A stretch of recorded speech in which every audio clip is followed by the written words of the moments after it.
An organized in-office show of solidarity was heard in Social Security Board branches countrywide today. Employees who are members of the Christian Workers Union expressed their dissatisfaction with how the S.S.B has approached the proposal of converting the staff's pension scheme to a private company. Members say they have been left in the dark and they need answers to their questions. We don't know. That's what we're saying. We don't know what's going to happen. So they owe us a duty of care and responsibility to tell us, provide for us a legal opinion that will state the pros and the cons of transitioning into a company. We know enough that there has been at least one pension scheme here in the country that has folded shortly after it became a company. Why do that to us? We've paid into this fund since 1992, some people. So why just arbitrarily do that to our members? Okay, so the fear would be that it would flop. And It may very well flop. We don't know. The pros and the cons have not been discussed. We've asked, they've said, the Board of Trustees have said we will provide the opinion. I personally asked for opinion from several attorneys. They gave us a figure, and they said the Board of Trustees responded we will contribute 1/2 of that figure to provide a legal opinion. We've said to them, you don't contribute anything from our pension scheme, you pay what needs to be paid. We've not heard a response from them. We have put skin into the game. We have monies that we have contributed out of our salaries every month since we began working with Social Security, since we became permanent staff. Who wants to see all that going down the drain?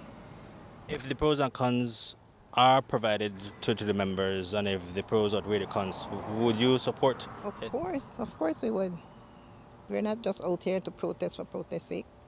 We are extremely concerned about this. S.S.B CEO Dr. Colin Young says that the union's actions were unnecessary and not in line with the process agreed to in the C.W.U. When these types of activities occur, the collective bargaining agreement prescribes very clearly as to the steps that ought to be taken to resolve these issues.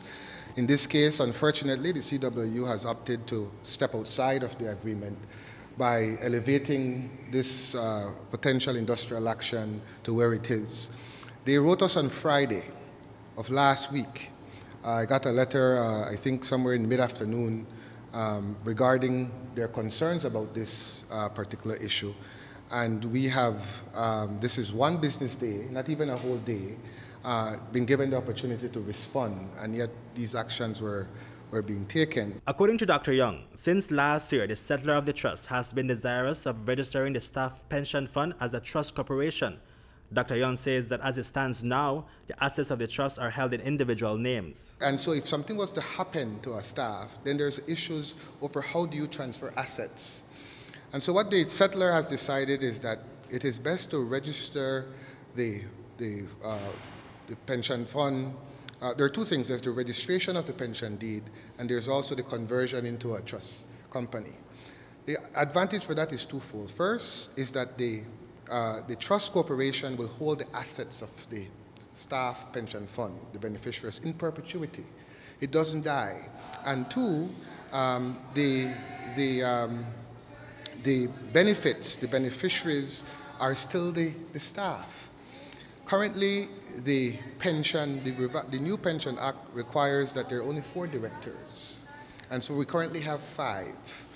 When we register this as a trust corporation, the trust corporation becomes the trustee, holds the assets, and exists in perpetuity, and then the trustee then appoints the current directors, the current trustees that will become directors, so nothing changes. The union, I felt, was being a little disingenuous because since October of last year, when this issue was raised, we sent an email to the board, the trustees, Board of Trustees secretary, informing them that they asked for time to consult the membership.